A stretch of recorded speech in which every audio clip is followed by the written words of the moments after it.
Good morning, everybody. We have a great show coming your way. Here's what's on the menu for today. It is National Hot Dog Day, Glizzy Gang. So, of course, we are going to have Joey Chestnut join us, the man, the myth, the hot dog eater.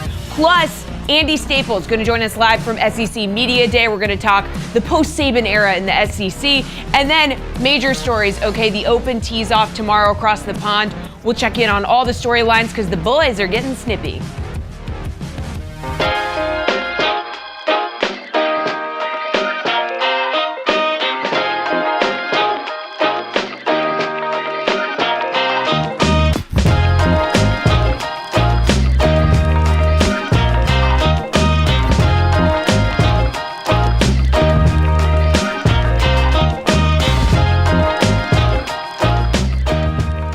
What's up, everybody? Welcome to GoJo and Golic. Mike Golic Jr., Mike Golic Sr., and Jesse Cofield back at the DraftKings studio in Boston. Great show on the way for everybody. As always, download, subscribe, rate, and review us. Leave us a 5-star rating and check us out here live Monday through Friday from 8 to 10 a.m. Eastern on the DraftKings network. Fun one for all the reasons Jesse mentioned today. Even better because we've got my father back from the depths of a Las Vegas airport. Dad, you seem to have survived. You look no worse for the wear. I'm glad you gambled your way through that unfortunate mishap yesterday. We talked about travel issues for everyone having to go through the Midwest. So you made it back in one piece. Welcome. Yeah, I did. That was, you went from American Airlines to United to Southwest to United back to Southwest again. The toughest part was getting caught like at 11 o'clock at night, that the flight got canceled and the next flight's not till 5. It's like, what do you do? What do you just stay in the airport? If I stayed in the airport in Vegas, I'd have gone broke. So I got the hell out of there and I went over to a which was shocking that I had the wherewithal to do that and not just give in. Because at that point I was spent and I thought, you know what, let me just go sit down and play blackjack for 5 hours. And that wouldn't have gone well. So I went and found a hotel and went to sleep for 3 or 4 hours before I went back. It's one of those where it was a horrible day, but as you sit around and you look and you see families having the horrible day, I'm traveling alone. So at the end of the day, I'm just sitting there. I can still pull out my iPad and watch, House of Dragons and Vikings, the new series out now as well. So I'm okay. It's just sitting around. So while it seems bad and you feel horrible, glad, what went on in Chicago with the tornadoes where I was going to fly into, it was a tough situation. But man, seeing, and Jesse, you having a couple of kids, and it would happen when it was younger with our kids. I mean, when you have bad travel and you have kids running around, that is just hell on earth. Oh, throws off the nap schedules, the eating schedules. I mean, at that point, you just got to throw your hands up and be like, okay, well. But Senior, I wonder what percentage of people leaving the golf tournament had issues getting home. What percentage you were in? Because I think a lot of people probably didn't because they were flying private. But you had to go fly commercial. Yeah, pretty much there, Jesse. A little thrown off by that. There. Yeah, now there's a wonderful little private airport that we drive right by going to Reno to the airport to fly out of there. And I would imagine as I was sitting there, smashed in a packed Southwest plane, flying in a red-eye, or no, missing the red-eye, flying the next morning after getting a couple of hours of sleep, I thought to myself, probably one of the only of the 90s celebs there that is in this position right now. But you know what? That's the way it goes. What are you going to do? It was still a great time, great tournament, but it was one of those travel hell, in this case, day and a halves. But I made it through, all fine. I got caught up on a lot of my series, so I'm good. There we go. Yeah, I can't imagine Blake Griffin was worried about what seat on Southwest he was going to occupy on the way home after partying with the Kelseys and Miles Teller. But I digress. One of the things I did think of you last night, Dad, as I was sitting around watching Major League Baseball's All-Star game is how loopy you had to be coming off this travel, where if you were watching the introductions to the All-Star game last night, you might have felt like you were in a fever dream as they got going down in Texas at Globe Life Field, where the American League once again wins their 10th All-Star game in their last 11 tries, and did it. The intro alone, seeing the techno music blaring in the background, the players wearing these weird cowboy-infused highlighter uniforms out onto the field with the interpretive lassoers going as they went along here. I'm not sure if Major League Baseball was going for some sort of like Sturgill Simpson futuristic cowboy sci-fi trip. I don't know if they nailed it, but it was definitely a thing that we got to watch before a baseball game that was over faster than any All-Star game had been over since 1988. I think that's one of the coolest things, that the game moves along now, because you're changing pitchers all the time. Years ago, pitchers would go a little further into the game than now. But that was the whole idea of the pitch clock and other things, was to get the game moving, and it worked. Mike, I am not one of those. And I really haven't been, when you do the one-offs. Everybody was ripping the uniform, saying they look like beer league softball uniforms. I'm like, it's a one-off. They do. You get to keep it. It's a memento for that 1 year that you were an all-star. I guess I always think of it from the player side. I'm not going to rip the uniforms. The introduction, you're in Texas, so you get, a bit of the cowboy-ish thing going on. Believe me, you knew one thing coming off the broadcast last night. It was, we were in Texas. They had the players in the taped intro riding mechanical bulls, saying every which man or a yeehaw stuff. I mean, the yeehaw agenda was front and center last night with this thing. Yeah, and I'm cool with it. You know what? Again, it's a one-off. You're in the city. You play to that, or that state. You play into that state what they do. Yeah, were the uniforms the greatest thing? No, they weren't. But so what, man? You got that uniform. There were 37 first-time All-Stars who now have a uniform from their first All-Star game. So, yeah, were they a little weird? Yes. Were they beer style league? Yes. But so what? I do the same thing in football. When you do one-offs on the uniform. I know. So it does not bug me. I don't care that they give something a shot like that. Listen, this might just be me getting older, because I couldn't help but have this take well up inside me yesterday. And I want to be clear, I'm with you on the one-off uniforms. I mean, I'm the man that wore and liked the 2012 Notre Dame Shamrock Series uniforms. And if you're a Notre Dame fan and that means anything to you, those were widely sent back to the student section by our fans and alumni. So I am no stranger to one-offs. I like all of them. That being said, Major League Baseball needs to get back to having these guys wear their home jerseys. You can put a special patch on it. You can do something to delineate that. It was one of the coolest traditions in sports. It's something that I'm sure players would love to do again. It was an unreal visual that was so unique to Major League Baseball's All-Star game in particular. Rob Manfred got asked about it too, and basically said he was open to it, but surprise, surprise, Nike and Fanatics being involved in this again. And I'm sure Major League Baseball baseball amongst them, all wanting to turn a tidy profit for another jersey they can sell, is front and center at why this is happening. So, Dad, while it's fun to think that, yeah, this is with the players in mind, I know good and damn well this is about slinging merch, and it needs to go back to being about what's best for the game. And what's best for the game is then bringing back those old-ass jerseys and having guys just wear their home stuff. So what's best for the game and what's best for the business of the game, right? And that's all the owners care about is the business of the game, or a high percentage, I should say, of what they care about is the business. So if it's going to pull in extra money, they're going to take the money, even though I don't know the money that pulls in compared to other things. I truly don't, because I'm with you. I would rather see them. All they want is I would rather see them in their regular uniforms. I think that's a cool part of baseball when you did that. But yes, this is absolutely about slinging merch, because a lot of it gets bought, obviously. I can't imagine it's a monster part of the revenue baseball pulls in every year, but still, it's money. So they're going to do it. But yeah, I'm not one. I'm not going to sit here and go whole hog nuts on it. But I will say I agree with you that I do think it should be their uniforms, coming into it just with the patch on it. I think that is the best look, but I'm not going to rip it either way. No, we're not going to spend too much time on it. But that being said, it was one of those things where I just noticed, okay, my body is getting older. The sands of time are passing, and this might be one of my oldest takes yet. So I'm just a little proud of myself for aging gracefully into a take that's existed for a while now. Since I think it was post-pandemic when they started doing this, we need to go back to the before times on this one. But Jesse, big one last night. We all went into this game wishing, hoping, waiting to see Paul Skeens go out there and throw against Aaron Judge. And we got it. For a second. We got to see it. Yeah, we got to see it. What we also got to see was the AL winning, right? Okay, so they managed to win the All-Star game. It was their 10th All-Star game win in the last 11. And MVP, Jarren Duran, he got those MVP honors thanks to his go-ahead home run. Take a listen to him. Take us into the mindset of the at-bat, right? You know you get an at-bat, maybe two in an All-Star game.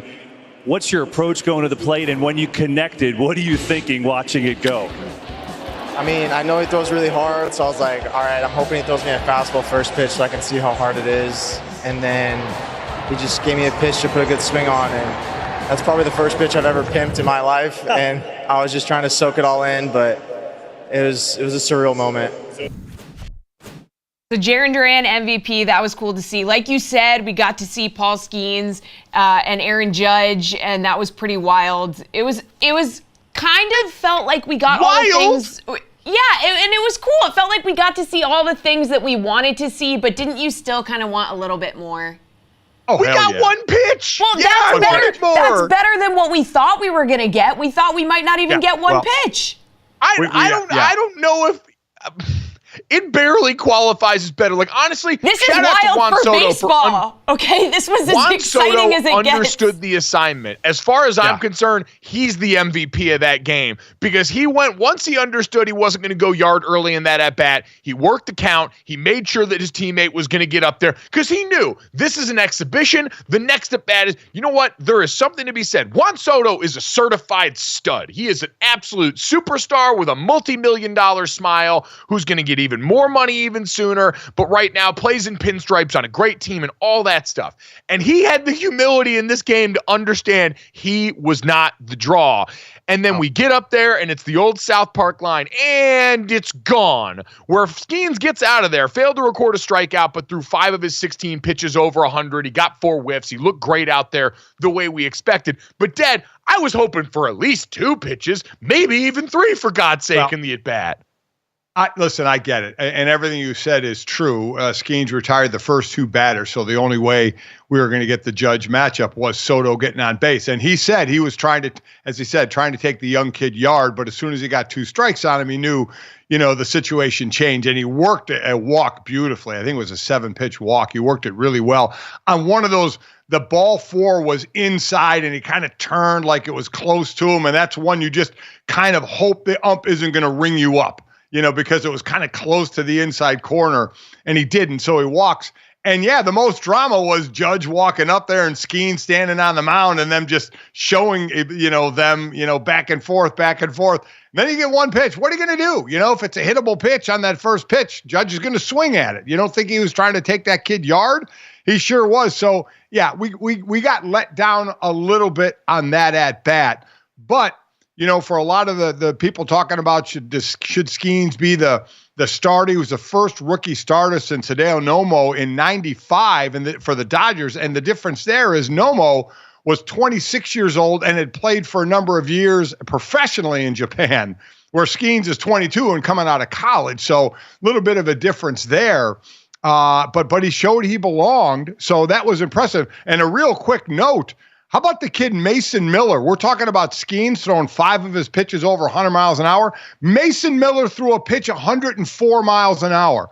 104 miles an hour. I think he pitched in the 5th inning, the kid from the A's. So he had some heat going there. But it was a good matchup. I thought Skeens showed he belonged well. And then you mentioned Duran. He gets that 2-run shot in the 5th after the National League's up 3-zip off a Shohei home run. They tie it up, does the American League, in the 3rd, and then the 2-run shot in the 5th. That's the end of the scoring. We were all focused on the wrong thing, by the way. We were all sitting up here talking about Judge and Skeens, and Shohei Ohtani's like, hey, guys, by the way, I'm probably about to win NL MVP this year. Yep. I'll just go ahead and crank this thing yard and score the only runs for the National League that night.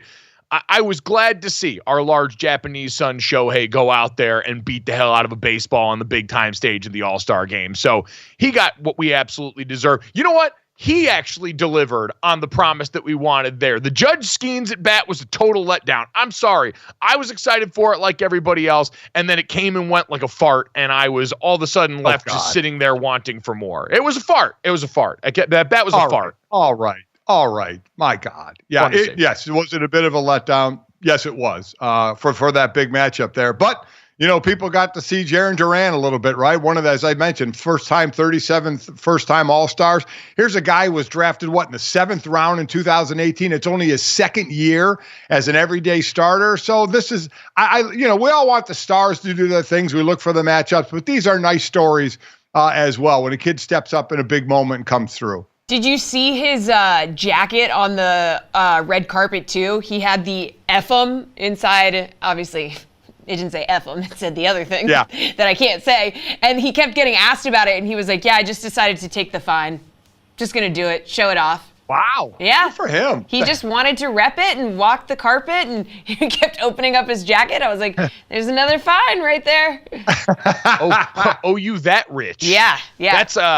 That's one of those where you're everyone else in his life and you see that and you go, all right, noted. This is how we value money lately. I've got a business idea I want to present to you that I think can be incredibly lucrative for all of us there. Yeah, I didn't quite get up enough to watch the red carpet for the Major League Baseball All-Star game. I'm sure. Jesse, did you watch any extended amount of that? I have to imagine the Livy Dunn coverage on that thing was out of pocket. God. I was going to say the Paul Skeens Livy Dunn was like Prince William and Kate arriving. Like everybody was just, I imagine that the other All-Stars were getting like shoved out of the way. They're like, we gotta zoom in. And obviously Livy looked spectacular. She had an amazing dress on. They looked great together. But yeah, from now on, they're the first couple of baseball, I think. Yeah. Oh, yeah. Until further notice, they absolutely qualify for that. So I figured Major League Baseball was going to get their healthy portion of Skeens and Livy Dunn, which, again, we talked about this before. I have zero problem with it there. You're trying to continue to find different portions of your audience to bring in. She's certainly got a massive following of her own, so go out there and get you some Major League Baseball. You seem to have a great time last night. Had fun with everyone involved. The only thing that wasn't really fun, got unfun quick yesterday, was the whole national anthem fiasco from the home run derby, where we were all sitting there wondering what was going on with Ingrid Andress, the Grammy-nominated artist who sang one of the more perplexing national anthems that we had ever seen, come to get the message yesterday as she puts it out on her social media accounts, where she says, I'm not going to BS y'all. I was drunk last night. I'm checking myself into a facility today to get the help I need. That was not me last night. I apologize to MLB, all the fans, and this country I love so much for that rendition. I'll let y'all know how rehab is. I hear it's super fun, obviously, tongue-in-cheek there. And so all you can really do at this point is wish her incredibly well. It does I think, shine a very different light on that situation that a lot of us had fun with yesterday, but took a turn very quick. So hopefully she's okay, because that definitely did not look like someone that was well. She is going to go to rehab, right? And she's going to get the help she needs and stuff. And then somebody needs to bring her back for another national anthem, right? Yeah. We got to get the Redemption National Anthem Tour. Yep, get back on that horse again. The one that had to feel the worst about that, because before we knew this, and she just sang the national anthem, and we were all as a nation going, wow, was that bad? I think the person that hated it the most, because hers then got relived, was Fergie. Right? I mean, everybody was bringing up, oh my God, it's the worst since Fergie. So everybody kind of brushed. She's got to be going, you got to be kidding me. All of a sudden, my name's out there again for this. Because, yeah, it was, as we found out later, it was what she said. But, boy, listening to that, you're just going, wait a minute. Is this really going on? Is this really as bad as we all think? You're not sure. And then, sure enough, it sure as hell was. Yeah, so now Fergie's actually back in the number one spot, I think. Yeah. So. You know what? It's a good opportunity, though. I was thinking about this because we used to have this moniker when we would do smoke breaks with Mikey C on Weekend Observations, me and Stu Gotts back in the ESPN days, where Mikey would go and do these interviews with different ESPN personalities, or God forbid a celebrity out by a dumpster while he's ripping a cigarette. And we always used to say, because he was trying to prepare for them and make them good, and we're like, Mikey, 0-16 or 16-0 was the line from our producer, Mike A.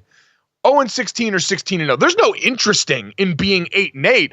And so Fergie is at least interesting enough to where we bring her name back up and we all get to sit our kids down and try and explain the stranglehold that the Black Eyed Peas once had on the Billboard charts everywhere for a certain stretch of years in my life that seems more and more bizarre with each passing day. So go out there and preach the gospel, throw on Fergalicious today, and celebrate one of the great artists of our time. If you can't rap all of Fergalicious, you might not be in your 30s. Yep. Coming up next, as we look ahead at NFL training camps finally, mercifully begin, we'll talk about one wide receiver who wants out of one of the best teams in the NFL. Should the 49ers even think about picking up the phone for Brandon Aiyuk? Next on GoJo and Golic.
Welcome back to GoJo and Golic, and it is a very special time of year for a lot of people, and in this case, a lot of people's body clocks, too, even. Training camp starting in the NFL. Reporting days are here for a lot of the rookies around the league. A couple of the teams that'll be playing in the Hall of Fame game have vets reporting as well. And, Dad, I was particularly struck by a picture I saw yesterday of Hunter Norzad, a player heading to Chiefs training camp, holding a bag from Ulta, a case of Monster Energy drink, and a small flowered plant that I'd imagine he was going to put in his room during the training camp run. And it got me to thinking back, obviously, of training camps I was a part of, but you played 9 years in the NFL. You had 9 professional training camps. So as you see all these guys heading back into the dorms or wherever they go for camp now, how did this jog the memory loose of some of the, I'd imagine, worst and best days of your life? Well, forget best. There's not many there in camp, except if you're a quarterback or a kicker. I think I learned after the first year, my rookie year, you basically could go to camp in a backpack because you just don't wear enough clothes or change enough. And I brought more than that the first time around. And then after that, it was like, my God, you don't have to bring anything to camp because you just, wear your football stuff, your grays and everything everywhere. I'll never forget, as a rookie in Houston, our camp was at San Angelo, about 4 hours away from Houston because it was a little bit of a drier heat. But, man, I mean, the biggest thing for me, how you set 1,000 alarms to get up every morning, I would set one alarm of when we had to get up. I had a clock in my room, and I would wake up every hour and look at the clock just to make sure the clock was still on. And not only that, but I didn't believe the clock. I literally got out of bed, walked into the hallway, and looked at the clock in the hallway to make sure it was the same as the clock in my room. So I didn't get any sleep because I just sat there every hour doing that to make sure, because the worst thing you want to be is late, especially as a 10th round draft pick rookie, to be late, before you hear that horn at 6 a.m. So that was how my first training camp went. I just kept waking up. And then listen, and I'm not saying it in a bad way. We know the camps, you don't wear pads 2-a-days here and all that, but you just dreaded going out there. I mean, we were hitting 2-3 times a day. But it was what you had to do. There's we'll get into fun camp stories over the next few weeks of going on during that. But I remember my first, man, just getting up all the time and making sure I wasn't late to any meeting because I had the fear of God in me for that. So you make fun of me all the time for my anxious alarm setting habits, but if you had the technology back then, it sounds like you would have had an alarm set for every 5 minutes before the time you needed to get up, just like I do. I probably would have. I got over it in a year, though. I mean, one stinking year, and that was it. And also, last thing before we move on to Brandon, usually about 2 weeks, as I found out over the 9 years, your mother and my wife Chris couldn't wait till I left. I had about 2 weeks to go to get ready for camp. I started changing, getting in kind of that camp mode of being kind of agitated and a quick kind of needed to think about, the hitting that was going to start. And she was like, man, you need to get the hell out of here and go to camp. You start craving the violence. It's time to send you off to big boys camp with your football buddies. Someone who's getting ready to report to camp and might be feeling even a little bit extra angsty, San Francisco 49ers wide receiver Brandon Aiyuk. Jesse, this situation finally seeming to come to a head yesterday. Yeah, we got an official report from Mike Garofalo saying that Brandon Aiyuk has requested a trade from the 49ers. The writing was kind of all over the wall, or I guess social media on this one, if you looked at that. But it it definitely puts a major offensive talent on the market here. How do we feel about this? Apparently the Niners have been unwilling to participate in negotiations since May. So guys, what does this 49ers offense look like without him? We probably won't have to know in the meantime because I just don't, unfortunately. There was a time where I used to let myself get excited about this stuff and the prospect of what might happen here. And we can run through plenty of names of teams that should be picking up the phone to try and get a guy of Brandon Aiyuk's caliber. Over the last couple of seasons, he's been one of the handful of best receivers statistically in the NFL. Like, if we're going to talk about the stats that Brock Purdy has put up in that 49ers offense and use them as a viable reason to back his claim at being ranked pretty highly. You got to do the same for Brandon Aiyuk, who outside of being just a Shanahan receiver with all the yak that's available in that offense, does a bunch of things in isolation that great receivers do. Dad, we know the Steelers have been at the top of this list for a while for a lot of people. The Buffalo Bills certainly with a wide receiver room that needs help. The Chargers for that same reason, as they've lost and had depleted a lot of the guys in their room there. We can find you teams that should pick up the phone and pay a price tag that's probably anywhere from a first to a player and a second in terms of what you could recoup for him, which always feels like less. But the bottom line is we've seen this before, and more often than not, basically with the exception of Aaron Rodgers, players who demand a trade still wind up back with their team. Yeah, I don't think he's going anywhere. He's on the option year the team picked up for $14 million. I don't think he's going to sit and not make $14 million this year. But we saw this a couple of years ago, right? As Brock Purdy started playing well, eventually you pay the quarterback, but you trade for Christian McCaffrey. He's got the deal. You got Deebo Samuel. His cap hit this year, I think, is $28 million. His base salary is $20 million. You got someone George who Kittle also requested a trade from the 49ers and then received that money after the fact. Exactly. So we wondered, are they going to be able to pay everybody? Because they still got to pay Brock. And I'm sure they have that in their minds of what that number is going to be and what it's all going to look like on their 49ers spreadsheet of where the cap is going to be. And we're paying Deebo and Kittle and Christian McCaffrey and going to have to pay Brock Purdy. There's only so much money to go around. So, and Brandon Aiyuk, I'm completely on his side of saying, look what I've done. It should be the meritocracy, right? You go out there and you get it done on the field, and he has to deserve a big contract, yet you've got others on the team that you're paying big money to or going to have to pay big money to that like Brock Purdy, and then you try and get away with what you can. And then you see this is what happens. You see what the resolve is of the player. You certainly want to draw a line in the sand, or the line on the piece of paper rarely is in ink. A lot of time it's in pencil, and it can be a movable line. Kyle Juszczyk, he didn't want to leave San Francisco, right? And got kind of that low ball offer, but he wanted to be there, so he stayed there. So San Francisco saved money on a guy who probably could have got more somewhere else. So you kind of test the resolve, and I don't see players sitting out entire years. It just doesn't work. Now, you run the risk of having him play on this $14 million. He's a free agent next year, and you either have to tag him or he's mad at you and he's gone. That's the game you're playing with everybody. Bottom line, though, suiting up this year, I don't have any doubt whether it's making the $14 million he's supposed to make or he gets a new deal that he's going to be suiting up for San Francisco this year. Yeah, there's just, again, because you can rarely recoup enough to feel like you got the appropriate value for a player of that caliber.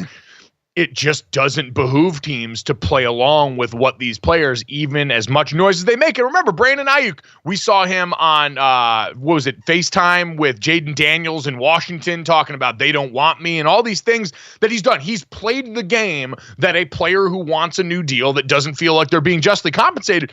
And it sounded like they were close for a while, and then the 49ers decided to wait for all of these other wide receivers to get paid this offseason. And unsurprisingly, Brandon Aiyuk went back and just said the price went up. But Dad, this 49ers team's also kind of prepared for his departure here. You draft Ricky Pearsall in the first round this season. You signed Juwan Jennings to that bit of an extension there. So they're going to have stuff in the reserves. And again, with Kyle Shanahan play calling in the backdrop of all this, you do feel comfortable that if any offense and any coordinator can absorb this kind of hit, it's him.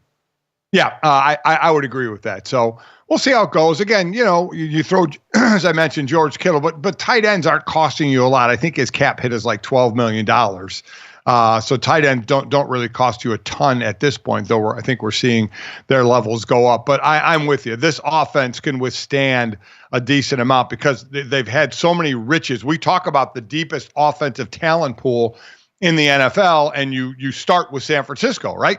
I mean, with the number of players they have that can contribute out there. So that offense really works for players to slot on in. But like I said, I think we both feel Brandon Aiyuk will be a 49er this year. And we hope he is a 49er this year on a nice new contract. We're always rooting for players to get paid. But at this point, like you said, that 49ers juggernaut roster seems once again ready to go. Coming up next, we'll take a look at a juggernaut field as the final major of the season gets going in the world of golf. Next on GoJo and Golic.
Welcome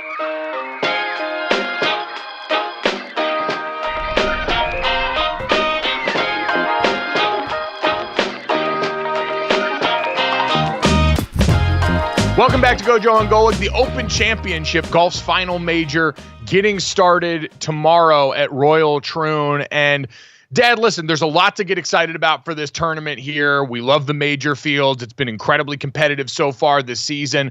But we already started off with some fireworks yesterday. Tiger Woods going to be the story at every major he walks into until further notice, despite the fact that really expecting him to make the cut is about all we can hope for at this point. But that being said, Colin Montgomery went a little further in his conversation about Tiger Woods, basically saying, isn't it time for this dude to retire? We can all kind of see it. Why doesn't he make that call, etc.? Tiger Woods got asked about that, and he had the spice rack ready and open for Colin. Take a listen. But, there was comments, last week from Colin Montgomery who said, why is he here? He should retire. There's no point to this. Do you feel that's a bit hurtful and you've earned the right to you make the decision when you decide? Well, as a past champion, I'm exempt till I'm 60. Colin's not. He's not a past champion, so he's not exempt. So he doesn't get the opportunity to make that decision. I do. That's another one, man. I'm sure Tiger had loaded up on the flight over, probably fired that one off and tested it in the group chat, see how it was going to land, and then delivered it flawlessly there. So someone send flowers to Colin Montgomery's family after that and wish them well, because he just got roasted into the sun. First thing, I want the guy who asked the question to ask every question in every press conference in any sport. Phenomenal. Was it hurtful? I mean, I just love that stuff. And then not only what Tiger said, but the calm and coolness of the delivery, right? Just sat there, didn't get, because obviously you heard it last week. And just, you're right, had that ready to go and just matter-of-factly, well, I'm exempt till I'm 60 because I'm basically a winner, and he's not. So, I mean, what's with Colin? I mean, Tiger's earned this, right? Even though we just hope he even makes the cut, he has earned the right to golf in this as much as he wants to golf in this thing. So more power to him. But what a great question, great accent on the question, and great delivery by Tiger. I'd say this. Colin Montgomery saying that out loud as someone that's a peer in the profession, not a great idea. The sentiment, kind of something we're all thinking, right? No. Not me. Mike, I am not one of those. When we'd get to the Jerry Rices of the world and the other great players who of them on one team, but they want to keep playing and they end up on another team, like some of the all-time. Jerry Rice is considered the greatest football player of all time. And people are saying to retire, don't leave San Francisco. My thought is, if you want to put the work in the offseason and you want to continue to play, then you do it. You're not doing it for the fans. Sorry, fans, but you're not doing it for the fans. You're doing it because you want to do it. And if you want to continue to put the work in to try and win, and that's what Tiger is doing, though we don't think it's ever going to happen. But, oh my God, look at the Masters a few years ago. It happened. If an athlete wants to put the work in and the time in, and you are exempt or in the tournament because of what you've done, you go, man. You go do your thing. You do it as long as you want to do it because, well, not really true about golf. In other sports, when it's over, it's over. Golf, yeah, the Champions Tour or all the majors if you want, but no way. Play as long as you want if you want to go put the work in and play. But the vibes are a little bit, it's like watching, superhero like slowly lose his powers. It's just a little sad sometimes. It's a little sad. I agree with both of you. I agree with both of you, but if that person, that superhero, wants to do it, and you know who knows more than anybody else what you just said, Jesse?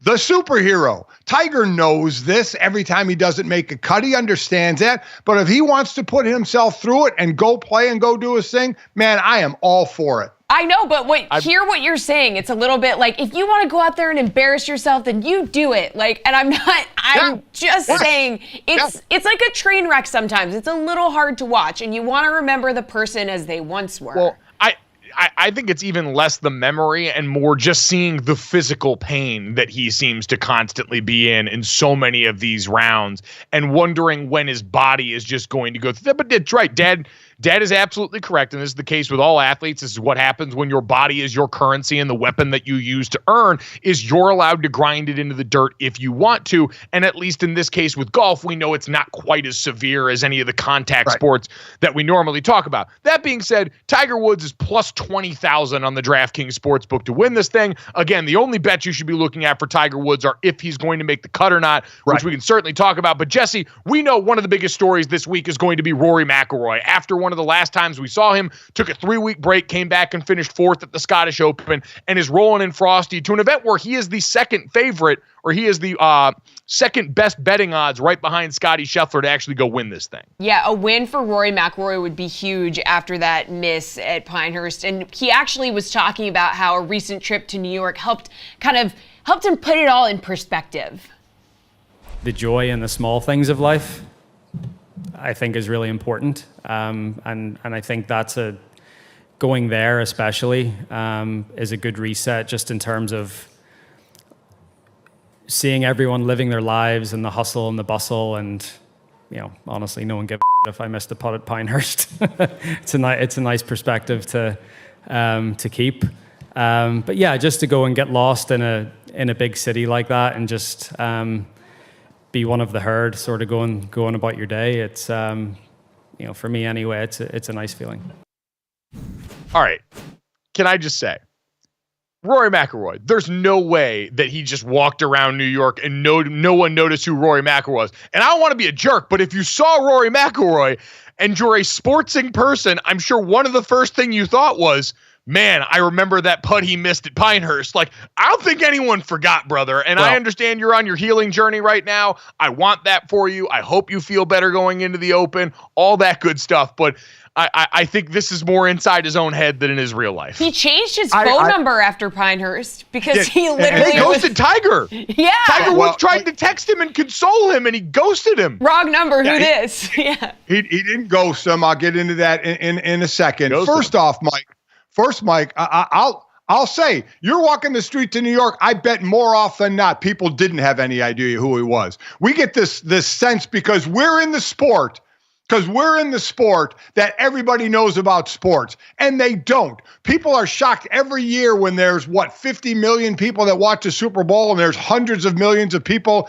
in the United States. I remember when Greeny, when I was doing Mike and Mike, used to say, how is that the only amount of people that watch it? How do more people not know? Because there are a lot of people that don't care about sports. So in all honesty, I believe him. I believe that a lot of people in New York, because also he's not some 7-foot NBA player or really built out football player where your eyes go to. Nobody's eyes go right to Rory. He doesn't stand out from a size standpoint. I bet there was a lot of people that didn't know him. And as far as we've devolved into debating if Rory McIlroy got recognized in New York. What have I done to us? I think your dad's right. I think he's right. Yes, he's the one that brought it up. He's the one that brought it up. And I think he's right. I think that would be a place to go to where you're not going to get recognized. And 2 days afterward, he did change his number. Tiger texted him on his old phone number, and Rory never got it because he changed his number. So he didn't ghost Tiger, but also Michael Jordan texted him. Rafael Nadal texted him because he missed that putt. Where the hell were these texts when I 3-putted my 3-foot birdie putt on 18 on Saturday, Mike? You were standing there witnessing that. I got no condolences text from anybody. How did he not bring those numbers over, though? Shouldn't you be like, maybe I should bring these contacts to my new phone? I was going to ask if going through incredible public shame on a massive platform like that would be worth it if it meant on the other side. Now, I'd imagine he had these numbers before, but would it be worth it if any of you out there would take your worst public shame, or one of them, being played out in front of a national audience, if it meant on the other side that you would get Tiger Woods, Roger Federer, and Michael Jordan's phone numbers because of the consolation? I feel like a lot of people would take that deal. Yeah. They're going to block you immediately. So yeah, I think a lot of people would take that. Fair point here. Yeah, I think a lot of people would take that deal. I'm sorry for not running you on this. I'm just disgusted at myself for creating what is probably the most summertime first take topic ever. Coming up next, top 5 athletes that would be recognized in New York City here on First Take. Coming up next here on this show, though, we'll take another walk down memory lane and help fix baseball with an idea and a call coming from inside the house. Next on GoJo and Golic.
All right, welcome back to GoJo and Golic. Coming up in about 10 minutes, Joey Chestnut, 16-time Nathan's Famous hot dog eating champion, going to join us to celebrate National Hot Dog Day, which, Dad, I'd imagine is a day that's near and dear to your heart here. We can answer the age-old question with Joey Chestnut of, am I a monster for putting ketchup on my hot dogs at certain times? And just I get a lot of these weirdos that come out and be like, oh, Mike, you're a little kid. That's little kid food there. You know what? I'm a big boy and I'm eating it. So I think that makes it big boy food. And if I want to put ketchup on a hot dog every once in a while, or maybe ketchup and mustard, there's nothing wrong with that because it's a perfectly viable condiment. I'm always put amazed ketchup on a hot at dog? this discussion about a hot dog, or if you put pineapple on a pizza, it's no longer a pizza. Yes, it is. It's a pizza. And if you put ketchup on a hot dog, it's still a hot dog. I've never understood, maybe this is because I'm not young and battle and scream about everything anymore. It's like, if that's the way you choose to eat your hot dog that way. I don't care. It doesn't affect me at all. If you want to put pineapple on your pizza, it's still a pizza with pineapple on it. Have a ball. I'm not going to do it, but it doesn't mean it's not a pizza. Why, Jesse, why would I rip anybody for how they want to eat their food? My question is, are you supposed to just raw dog the hot dog? Just no condiments? Is that what I'm being told? No, this is the mustard mafia that's convinced themselves that that's somehow the adult condiment that you put on something, even though last time I checked, there's plenty of yellow mustard that looks just like the perfect counterpart to the red ketchup bottle in there. Maybe it's the Dijon crowd. I don't really know who it is. Obviously, the Chicago people all have their way where you got to put a million things on there. So I get a little bit tired of it. Don't get me wrong. I'm willing to judge other people's food takes. Like when we found out Patrick Mahomes put ketchup on steak, that weirded me out a little bit. People that order their steaks well done. I don't know how you can live like that. There are other things I'll absolutely look and frown upon, but you guys are all wrong for judging me on this because it's about me, and that's when things start to matter. I'm the main character. Yes, right. Exactly. I am the main character, and you guys are all NPCs in my life that I think might still be a bit of a simulation. But that's an existential crisis for another day. We'll ask Joey Chestnut about that coming up here in about 8 minutes. Dad, in the meantime, it wouldn't be summer if we didn't talk, at least for a split second, about fixing Major League Baseball. We're coming off the All-Star game. We're at a time where there are a proliferation of young stars. We talked with Tim Kirchin yesterday when you weren't here about what a great place the game is at right now. That being said, there are still some people that thought maybe we can do even more. And with the Olympics coming up this summer, it was actually Shohei Ohtani who offered up the idea that Major League Baseball needs to be in the Olympics. He cited the World Baseball Classic, and a couple of guys mentioned the success that had, the idea of getting a different crowd. Bryce Harper talked about that tunes in just because, hey, we're going to watch the Olympics. Dad, you're a perfect case study in this. You'll watch anything that's on TV when it's wrapped in the country's colors in the name of the Olympics. So do you agree with these guys that Major League Baseball trying to figure out a way to incorporate the Olympics the next time around into its schedule will be a win for the sport? So since I've been on this earth for a long time, I've gone through, this a few times, years ago, I have been one that I always wanted amateurs in the Olympics. Pros was pros, Olympics was amateurs. Okay. That line is gone. It's not even, I can't even try and say there's a line anymore. Right. I mean, you go look at the 80 Olympics, with Team USA, a bunch of college kids beating Russia, who was a bunch of pros. When pulling that off. I mean, but there was something to the amateur status playing in the Olympics. Now, as I said, that line is blurred, gone, erased, whatever. So I am all for it. We have it in the other sports, right? It's happened in the NBA. We had all college players, and then we were losing and found out, let's put our best in there, and we dominate. It's happened obviously in hockey. In football, there's no Olympics, but there's going to be flag football 2028 in LA, and you may see NFL players on that roster. That hasn't been decided yet, but I know it's being discussed. And me being on the board for USA Football, which oversees a lot of the flag football, are you going to have NFL guys? Could you imagine that? But these sports now, especially baseball of the four majors, would you say is the most where you have players from around the world, right? Take soccer out of this thing. Baseball, basketball. Basketball, even hockey as well. But I think baseball has the most. So I get it. I mean, all these guys could go play for their country. So I'm all for that now. Once that line was gone with the amateurism and the amateur athlete compared to the pro athlete, and let's make the Olympics just about amateurs, that's been long dead and gone. So I am all for this. I would love to see it. And I know it could, the unfortunate side of that is it may take a spot from an amateur who wants to, do this, but following along and where we are now with pros doing the Olympics, I'm cool with it. And there are, as a lot of the ball players are saying, listen, how many eyes are on the Olympics? So now we get more eyeballs on MLB players. That could only help the sport. Yeah, I was going to say, at some point, the meritocracy takes over, man. It's nice if we've got this arbitrary distinction where amateurs can go, but, man, at some point, I'm also wanting the best and want to win. And also, it's a great chance. Like, Shohei Ohtani is one of the biggest, if not the biggest star your sport has right now. He even mentioned getting to watch baseball like this in the World Baseball Classic stage when he was a kid growing up in Japan helped foster this love in the game for him. So as you want to continue to try and grow the game, we're seeing right now the template already. The WNBA during their All-Star break has that midseason break for the Olympics. They have incorporated the Olympic team into their All-Star game. There are ways to do this that are mutually beneficial for Major League Baseball that would certainly help out. But more than anything, Dad, we need this for Mike Trout. Because I haven't seen Mike Trout smile very much in most of his career. And that World Baseball Classic, when he got all the way to the championship, and even when he got sawed down by Shohei in the championship game, that guy looked happier than we had ever seen him. I heard Mike Trout speak words for almost the first time in his career to raise a hand and say anything. We got to get Mike Trout to international competition, because at this point, it is the only chance he has at actually winning something of value in a baseball uniform as a professional or at this stage. So I want that for him as much as I want it for anybody else. The only problem is by the time the 28 Olympics roll around, I don't think Mike Trout's going to be on the team. I mean, that dude has been riddled with injuries. And so I think that would be a tough ask. He's only 32 years old. I mean, stranger things have happened. Mike Trout is a 36-year-old. It could work. I know it could work, but hopefully he's healthy. I mean, I would love it. Hey, you Bryce just talked Harper about it with Tiger Woods. Let Mike Trout grind his body into dust so that he can play Olympic base. You're telling me if the Olympics was getting ready and fixing to allow Major League Baseball players and have them back on the roster, Team USA wouldn't carve out a spot for Mike Trout so he could go and be happy for a little bit. Lifetime achievement for Captain America over there. Again, it's meritocracy. Didn't we do the same thing where everybody wanted to put Caitlin Clark on the team? When we were like, who do you take off? You got to put the deserved people on the team. Mike Trout's a walk-in Hall of Fame player, one of the greatest we've ever seen, but I don't know what he's going to be like 4 years from now as compared to other guys in the league. I did hear a stat the other day, I believe on the Dan Le Batard show, that Mike Trout hasn't played a game on the 4th of July since like 2019, which is a testament to, unfortunately, the injuries that have popped up along the way and some of the bad timing there. So I would like to see it, but I do think hearing this from current and active major league players that there's this desire here and expressing it out far enough in advance where now Rob Manfred and company are going to get to watch and see all the exposure for the Olympics. All these other sports get all this shine, wonder about what could be. You've got the fact that it's going to be on U.S. soil, which certainly helps for the next Olympics for the 2028 games in Los Angeles. So I think there's a number of factors that could work and actually make this a realistic pursuit for Major League Baseball, and something that would, I mean, we talk about this all the time in terms of the home run derby of the All-Star game and in Major League Baseball structure in general. When you can get the biggest names in the sport in high leverage situations and you can manufacture that in any which way, and then you can multiply that, the force multiplier of wrapping the flag around it that automatically is going to draw people in, Dad. I don't think there's any world where that's a loss. Bryce Harper said there's nothing more worldwide than the Olympics. I watch the most random sports in the Olympics because it's the Olympics, and that's really cool. And he's right.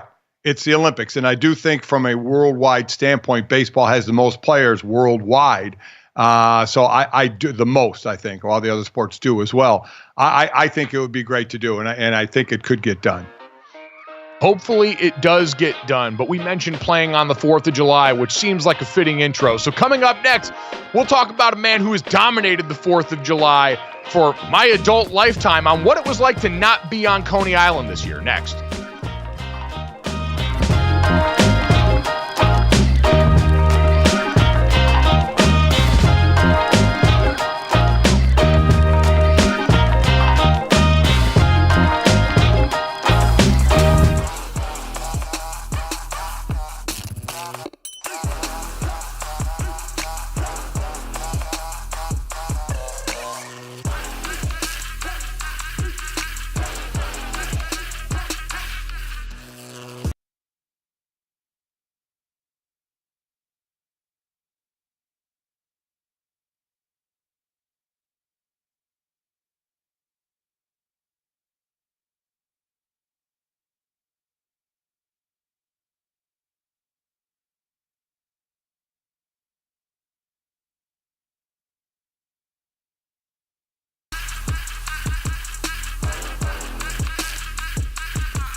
Welcome back to GoJo and Golic, and happy National Hot Dog Day to all who celebrate, aka Emerson Latzia. It's a great day for the Glizzy gang, and we take it very seriously on this show. So let's talk to the hot dog expert. All right, fired up anytime we get to talk to the greatest competitive eater in the history of the sport. Joey Chestnut, 16-time Nathan's Famous hot dog eating champion, kind enough to join us here now on behalf of Pepsi here today, and very excited to hear what you got going on with the folks at Pepsi on behalf of National Hot Dog Day, which, Joey, as someone who has had hot dogs in part help change your life, I'd have to imagine this is up there with, any national holiday, the 4th of July itself, all those ones wrapped into one. Dude, National Hot Dog Day. We're giving some love to my favorite food, hot dogs. And me and Pepsi, we're letting the world know that hot dogs taste better with Pepsi. And it's a great partnership. And dude, anybody can go to Instacart, get some deals on Pepsi, and dude, it's a great day to celebrate.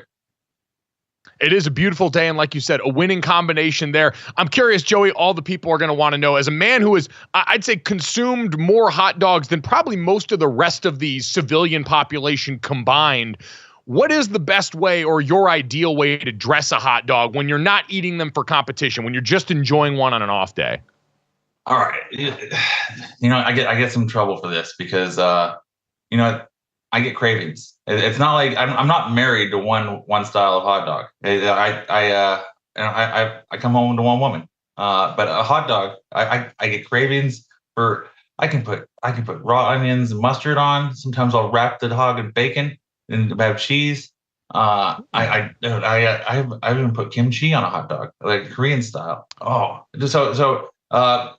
but at home, easiest to go to is raw onions, mustard. But dude, I'm not a crazy topping. Yeah, some people get crazy about it, like, no, you're not allowed to put this on a hot dog. It's like, no, the hot dog is an amazing vessel that can take you anywhere. And it's I love the international style hot dog with the kimchi or even the cream cheese. Have you seen the way they big fan of the cream cheese? Yeah, dude, a Colombian hot dog, they put like corn on there. There's mayo. They put everything. So I think a hot dog. You don't have to have a narrow mind with hot dogs. So what you're saying is the people that say that ketchup is only for children are wrong, because I have to go to war with those people all the time. Every once in a while, I love ketchup on a hot dog. I mean, all right, well, just ketchup by itself, it tells me a lot about you. But if that's the way you like it, that's the way you like it. It's not mine. I have had ketchup on hot dogs, but usually with other toppings. But I feel like it's all right. But it doesn't mean you need to. You should be on house restriction. I'm not judging it too hard. All right, there we go. At least not too hard. Well, listen, Joey, I got to cover you in the hot dog eating contest for a couple of years there. I learned a lot about you, so it's only right that this is a two-way street and you learned something about me with that. And Joey, I guess I want to go there. No. This was the first time in years I know a lot about you. I saw you eat mayonnaise out of the jar. That was pretty rad. I mean, I've never done it, but it was impressive that you did it. So I know you have good eating habits. My mayonnaise bona fides are absolutely out there for the public to see. So you're right. All right, just a couple of eaters cutting it up here. You and I got to eat beignets one time on a ship together. So we've got a little bit of shared history there. But Joey, I want to get to the 4th of July. This is the first time in years that you weren't on Coney Island for the 4th of July. What did that feel like? I know you were at Fort Bliss. You were raising some money for the troops, which was awesome, but still a very different day for you. So what did that feel like? Oh, it was a different day. 3 weeks before the contest, that Major League Eating, Nathan's, they told the press that I wasn't competing. They banned me, and I was like heartbroken. But eventually, I got invited to go to Texas, and the guys at the military base, they were yelling at me. The soldiers, they were eating against me, and I ate 57 hot dogs in 5 minutes. And it still was able to celebrate 4th of July the way I love eating hot dogs and in front of Americans. And it's a bummer that weird contract issues got in the way of competing at 4th of July or Coney Island. And I'm hoping that there's enough. I've been hearing stories like the viewership was down, or less betting on the event. Maybe there's enough.